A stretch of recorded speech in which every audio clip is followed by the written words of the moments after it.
पहचानो, सीतापुर के निर्मल बोल रहे हैं भैया। बहनी बिटिया के शादी अगर देखे जाओ तो सावधानी बरतो। उसके लिए हमें आगे विधि बताइए कैसे पता करो उनके तेरे खेत कितना है। जब शादी देखे गई हुई हो तो लोग खेत बहुत ज़्यादा बतावत हैं।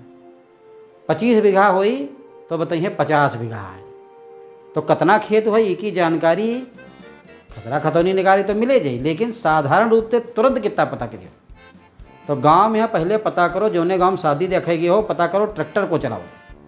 और वही ट्रैक्टर वाले तने पूछ लो फलाने के यहाँ खेती कितनी है, वो बता दी कि 20 बीघा है। क्योंकि वहाँ खेती जब जोताई की जाती है तो 25 केर बन जाते हैं 20, और जब वह कोई बिहार वाले के बताए जाते हैं वह 25 केर बन जाते हैं 30।